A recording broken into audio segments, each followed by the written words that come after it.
Sahabat doa yang terkasih dalam Tuhan, hari ini saya bacakan untuk kita Yohanes pasal 15 ayat 15 yang berkata, "Aku tidak menyebut kamu lagi hamba, sebab hamba tidak tahu apa yang diperbuat oleh tuannya.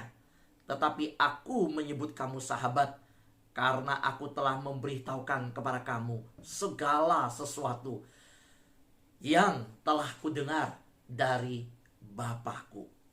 Sahabat yang terkasih dalam Tuhan, saya percaya bahwa ayat yang kita baca mengenai kerinduan hati daripada Yesus yang berkata, "Aku menyebut kamu sahabat."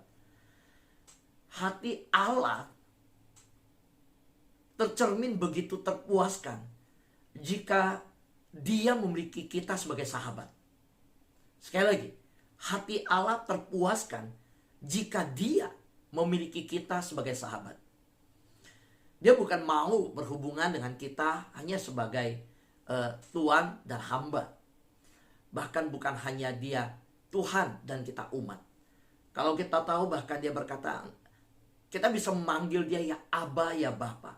Tidak ada relasi yang begitu dekat. Hanya di dalam kekristenan kita melihat relasi yang begitu dekat dan indah. Panggil aku Bapa. Nah, kalau kita melihat apa yang dikatakan di dalam Yohanes 15 ayat 15, "Aku menyebut kamu sahabat." Maka saya mau berkata, hati Allah terpuaskan jika Dia memiliki kita sebagai sahabat. Nah, Allah hendak bersekutu dengan kita sebagai sahabat. Allah rindu melibatkan kita dalam apa yang diperbuatnya. Dan Allah mengajak kita menjadi sahabat Allah. Nah, betapa luar biasanya kalau kita melihat kerinduan hati Allah. Dia benar-benar menyatakan bahwa Dia puas kalau sampai sebuah hubungan, sampai satu bagian yang namanya memiliki kita sebagai sahabat. Nah, ada banyak orang di dunia yang selama kita lancar, selama kita baik, dia bersama dengan kita. Tapi bagi saya, orang yang menemani kita saat semua orang pergi menjauh, itu sahabat sejati. Saudara, ada banyak orang bersedia mati untuk orang yang baik.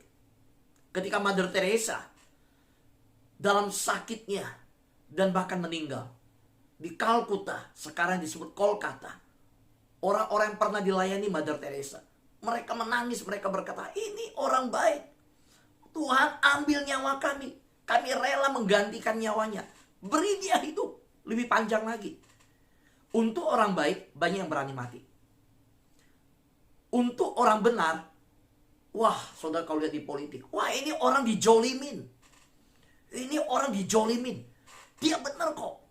Kita berani mati. Oh, itu orang berani. Bisa ribuan orang keluar demo tuh. Kalau ada yang ditekan, orang benar disingkirkan, oh, semua bela. Tapi saya mau tanya, untuk orang yang salah, untuk orang yang nggak benar, untuk orang, maaf kata, yang brengsek, untuk orang yang jahat, untuk orang berdosa, siapa yang berani mati? Siapa yang mengorbankan nyawanya untuk orang begitu? Nggak ada. Semua orang bilang itu pantas mati kok. Itu orang gak benar kok. Itu orang jahat kok. Itu orang berdosa. Itu orang gak benar. Tapi dengar beritanya. Firman Tuhan berkata, Yesus Kristus telah mati bagi kita ketika kita masih berdosa. Karena itu saya mau berkata bahwa sahabat sejati hanya di dalam Yesus. Saudara, orang yang menemani saat semua orang pergi meninggalkan kita, saya sebut itu sahabat sejati. Berapa banyak yang berani menemani kita ketika ada masalah, ketika ada pergumulan? Gak ada. Hanya Tuhan yang bersama kita. Saudara, karena itu jangan pernah meninggalkan Tuhan. Pengorbanan Kristus yang melayakkan kita. Pengorbanan Kristus yang membuat kita hari ini disebut sahabat. Sudah jadi lihat betapa besar dan luasnya dan tinggi dalamnya cinta Allah. Dia baru puas jika dia memiliki kita sebagai sahabat. Dan waktu dia jadikan kita sahabat, bukan kita orang baik-baik, bukan kita orang yang sukses, bukan kita orang yang luar biasa dalam pangkat. Kita orang yang sedang tidak layak berada di tempat yang kotor. Ada yang di tempat penjudian, ada di tempat perzinahan, ada di tempat pelacuran, ada di tempat kasino, ada yang sedang dalam kondisi melarikan diri berhutang, ada yang sedang mau bunuh diri, terikat narkoba, terikat minuman keras, ada yang terikat dalam pernikahan yang hancur.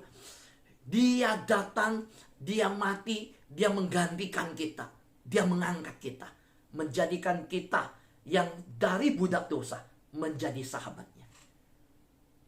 Lihatlah hati Allah yang rindu bersekutu dengan kita sebagai sahabat.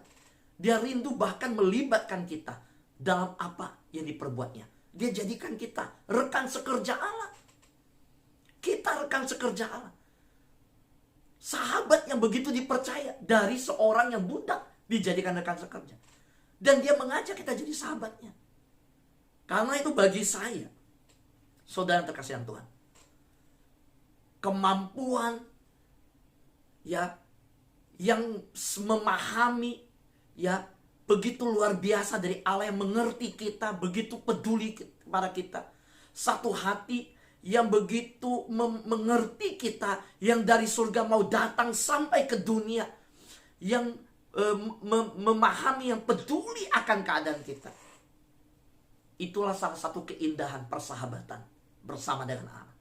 Saudara mau tanya sama saya, apakah uang, apakah jabatan, apakah harta, ada kesuksesan itu keindahan dalam sebuah persahabatan? Enggak. Bukan. Keindahan sebuah persahabatan bukan kamu bawa Lamborghini, saya bawa Lamborghini. Bukan. Bukan kamu bawa Mercy, saya bawa Mercy. Wah, itu seimbang. Enggak. Keindahan persahabatan di dalam Tuhan adalah ketika kita yang rendah, dia yang tinggi, mau peduli, mau memahami kita. Ketika kita yang hina, dia yang mulia. Kita yang kotor, dia yang suci. Kita yang terpinggirkan, dia di tempat yang maha mulia, di pusat segalanya. Dia rela turun, menghampiri kita, peduli sama kita, merangkul kita. Itu keindahan persahabatan. Dan itu dibuktikan oleh Allah. Tidak ada di dalam apapun juga. Sahabat yang terkasih dalam Tuhan, pertanyaannya adalah, ketika Yohanes pasal 15 yang saya bacakan tadi, bahwa aku menyebut kamu sahabat.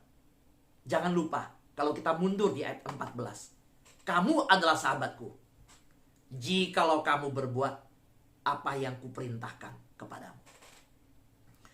Jadi kita tetap di dalam perhubungan persahabatan. Kita mengerti dia Tuhan yang memiliki hidup kita. Dia Tuhan yang ingin memakai kita dan merencananya. Dan Tuhan berkata, kalau aku pakai hidupmu, aku menyatakan semua yang kudengar dari Bapa, dan aku buka. Tidak ada yang rahasia, aku nyatakan kepadamu. Apakah kamu mau melakukan apa yang diperintahkan oleh Bapa? Kamu adalah sahabatku jikalau kamu berbuat apa yang kuperintahkan kepadamu.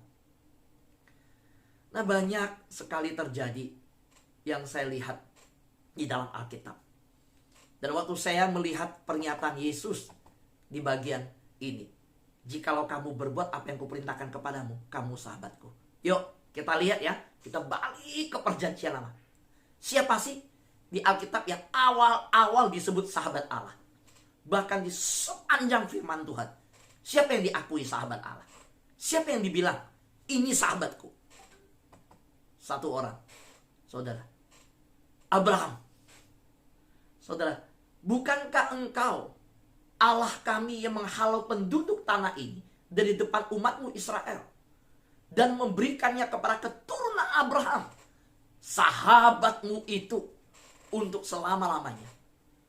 2 Tawarik pasal 20 ayat 7 berkata bahwa Abraham sahabatmu itu. So kalau lihat di dalam Yakobus pasal 2 ayat 23, firman Tuhan berkata, dengan jalan demikian genaplah nas yang mengatakan, Lalu percayalah Abraham kepada Allah, maka Allah memperhitungkan hal itu kepadanya sebagai kebenaran. Karena itu Abraham disebut sahabat Allah. Saudara, apa yang dinyatakan Yesus dalam Yohanes pasal 15 ayat 14? Sebuah rahasia ilahi, sebuah kebenaran dari surga yang telah terbukti di dalam kehidupan Abraham. Dan kehidupan Abraham itu menyatakan benar perkataan Yesus ini, ya dan amin. Kamu adalah sahabatku jikalau kamu berbuat apa yang kuperintahkan kepadamu. Siapa yang disebut sahabat Allah dalam Alkitab? Abraham. Kenapa Abraham? Semua kita tahu yang dengan firman Tuhan. Abraham taat. Kamu adalah sahabatku jikalau kamu mengikuti dan menuruti apa yang kuperintahkan kepadamu. Abraham taat ketika pagi-pagi benar. Dia siapkan anaknya, dia pergi ke Bukit Moria, dia persembahkan, benar-benar dia serahkan kepada Tuhan. Malaikat Tuhan berkata, stop Abraham, engkau tidak perlu mengorbankan anakmu. Sudah ada yang sudah disiapkan. Lalu dia lihat, wah ada korban. Saudara, ketika mereka berkata, stop Abraham, kau tidak perlu mengorbankan anakmu. Ada korban pengganti. Saudara yang terkasih dalam Tuhan, betapa luar biasanya Abraham dinyatakan bahwa dia sahabat Allah. Karena apa? Karena kepercayaannya, ketaatannya. Apa yang dia percaya, dia jalankan. Dia tunduk, dia taat. Nah, jadi kalau bicara tentang aku menyebut kamu sahabat, ketika bicara persahabatan, kita terkagum-kagum dengan cara surga yang begitu luar biasa mengasihi Abraham. Saya mau tanya, siapa sih Abraham? Kalau Tuhan nggak panggil dia keluar dari Ur Kasdim, tempat tinggal papanya, nggak ada yang kenal Abraham. Enggak. Siapa Abraham? Tuhan bisa pakai yang lain. Kalau Tuhan nggak panggil dia keluar, Tuhan nggak pakai dia, nggak ada juga Abraham. Jadi sekali lagi di sini kita melihat anugerah, kasih karunia Tuhan. Kalau hidup kita dipakai Tuhan, sampai kita disebut sahabat Allah, karena kehidupan Abraham menunjukkan Abrahamlah yang dipanggil, Abrahamlah yang dipercayakan akan rencana Allah, dan dia mau taat. Jadi kalau hari ini kita udah diubahkan, kita dipanggil dari kegelapan kepada terang, dari hidup yang tidak layak menjadi dilayakkan, dari orang yang terbuang dimasukkan dalam rencana Allah, dari orang yang terpinggirkan dibawa dalam pusat rencana ilahi. Harusnya kata taat dan tunduk tidak boleh lagi dikompromikan, karena kita udah diberikan hak istimewa yang begitu luar biasa. Kita disebut sahabat. Persoalannya adalah kadang ada masalah muncul dalam tunduk dan taat. Abraham bisa disebut sahabat Allah, dia tunduk dan taat. Tetapi lihat, kadang ada masalah muncul. Nah, saya mau kita melihat bahwa dalam perjalanan hidup Abraham ada banyak pergumulan, ada banyak tantangan. Nah, bagaimana Abraham akhirnya disebut sahabat Allah? Bukan berarti Abraham tidak punya persoalan, bukan berarti Abraham tidak punya masalah. Abraham juga punya tantangan dalam perjalanan iman, tunduk dan taat. Kita tahu, kita semua mengakui, kita tahu sejarah hidup keluarga Abraham. Tetapi lihat, sampai pada tantangan demi tantangan yang ada, akhirnya kita belajar bahwa kadang sebuah masalah bisa menjadi sebuah ujian bagi kita. Apakah kita akan bertindak menurut pikiran sendiri, atau kita akan mengandalkan Tuhan? Awalnya Abraham bahkan menuruti kata istrinya. Dia mengambil Hagar menjadi istrinya. Sarah bilang, udah, nggak ada anak, pakai ini aja untuk melahirkan anak bagi kita. Tuhan bilang, enggak, keturunan harus dari Sarah. Waktu berjalan masuk ke Mesir, dia bilang, istriku, kamu cantik. Nah, ini wanita yang paling cantik di dunia. Bagi saya, dinobatkan itu adalah Sarah. Karena Sarah keluar dari Ur Kasdim umur udah tua. Bayangkan. Tapi masih cantik. Nah, berarti Sarah, ya, wanita paling cantik nih. Nah, Abraham bilang apa? Jangan bilang kamu istriku, bilang kamu adikku. Suruh istrinya berbohong. Suruh istrinya ngaku begitu. Nah, ada tantangan. Nah, Abraham dalam pergumulan masalah, kelaparan, dia lari ke Mesir, suruh istrinya ngaku adiknya. Itu ujian, saudara. Tetapi sampai pada ujian yang terakhir, Abraham udah tahu ini ujian. Saya tidak boleh tidak lulus lagi. Waktu Tuhan bilang, persembahkan anakmu. Wah, Abraham ingat, waktu di Mesir aku gagal.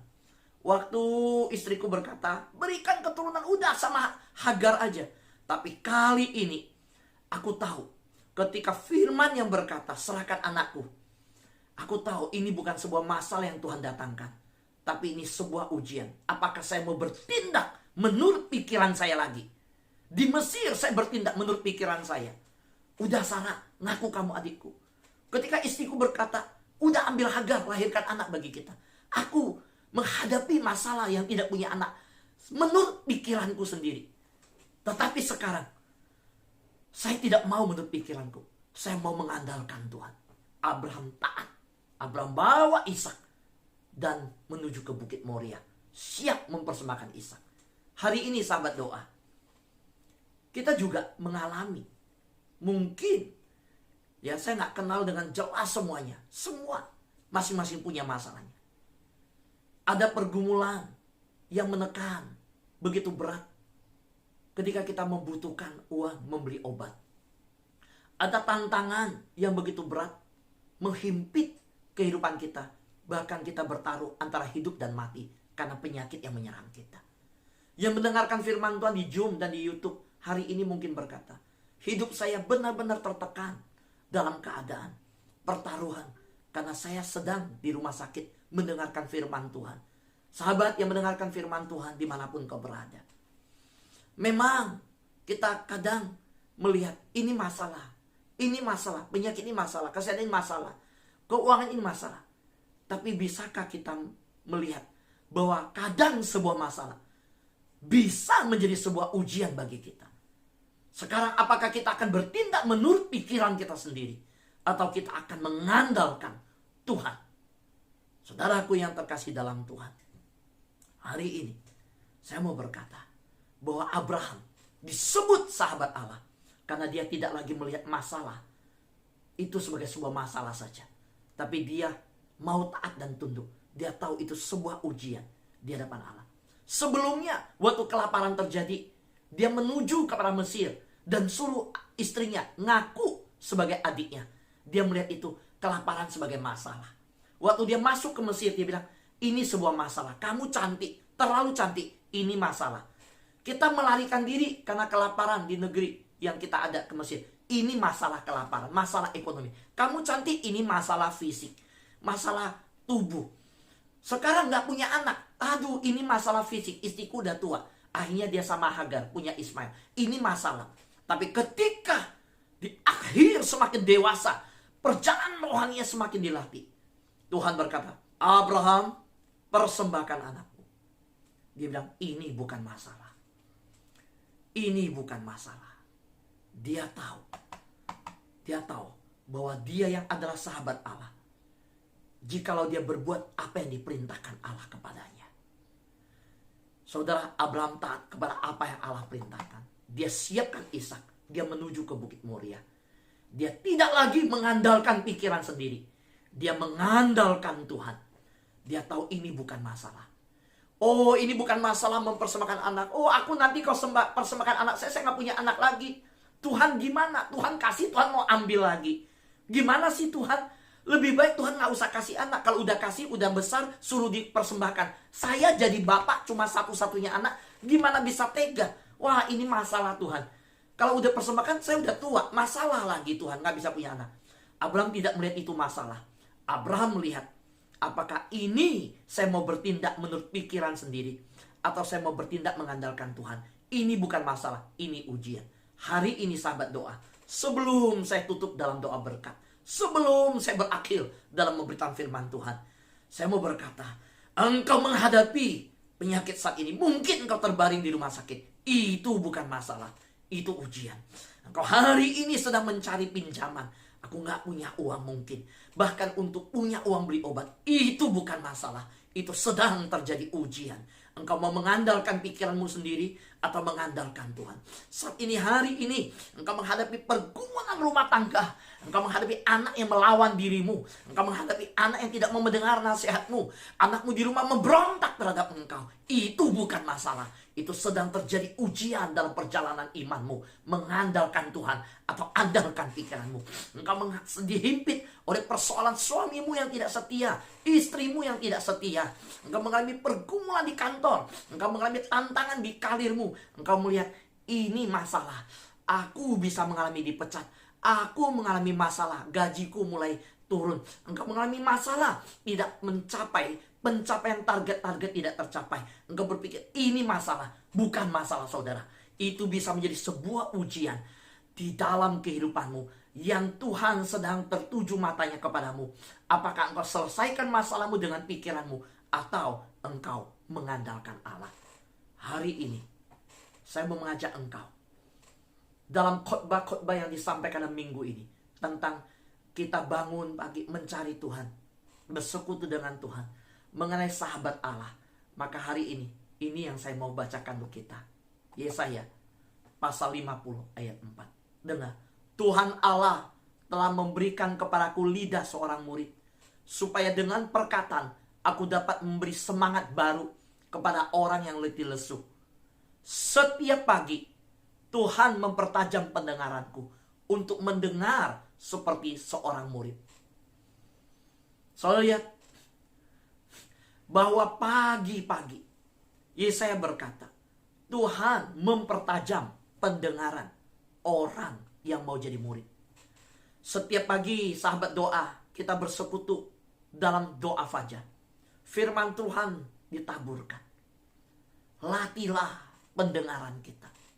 Kalau kita mengaku kita murid, kita mengaku kita seorang sahabat daripada Allah, Allah rindu memanggil kita bersekutu dengan Dia. Pagi-pagi datang. Ada orang berkata, bangun pagi itu mujizat loh kalau bisa bangun. Enggak sulit. Bangun pagi bukan sesuatu yang enggak wajar. Justru bangun pagi itu wajar. Orang yang merasa bangun pagi tidak wajar, dia belum melatih diri. Dia belum mengerti ayat ini. So lihat, Tuhan berkata, setiap pagi, nggak bilang sore. Dia nggak bilang setiap siang, enggak. Baca baik-baik, nggak bilang setiap malam. Setiap pagi, Tuhan mempertajam pendengaranku untuk mendengar seperti seorang murid. Murid inilah yang dipakai Tuhan untuk memberikan kekuatan lidah seorang murid yang setelah mendengar, lalu akhirnya memberi semangat baru kepada keluarganya, memberi semangat baru kepada sahabat-sahabatnya. Orang yang letih lesu datang kepada murid yang pagi-pagi sudah melatih pendengarannya. Itu akan dipakai Tuhan dengan luar biasa.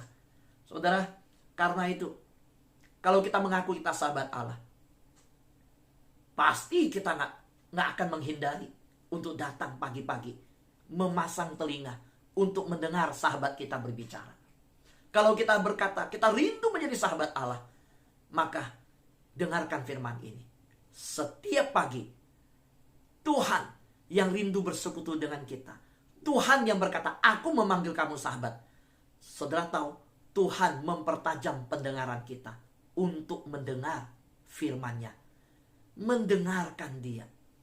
Milikilah waktu bersekutu. Jangan tinggalkan doa fajar. Sahabat doa, kita akan kuat. Kita akan bisa memaknai setiap masalah bahwa itu ujian. Dan bagaimana kita tidak bertindak menurut pikiran sendiri ketika masalah datang. Ketika masalah datang kita tahu ini ujian. Saya tidak mau bertindak sesuai pikiran sendiri. Saya mau bertindak mengandalkan Tuhan. Maka ingat firman ini. Setiap pagi Tuhan mempertajam pendengaran kita. Memberikan kepekaan rohani kepada kita. Sehingga kita bisa menjalani seluruh hari kita. Kita menjalani hari ini dengan mengandalkan Tuhan. Bukan pikiran kita. Amin. Tuhan berkati kita semua.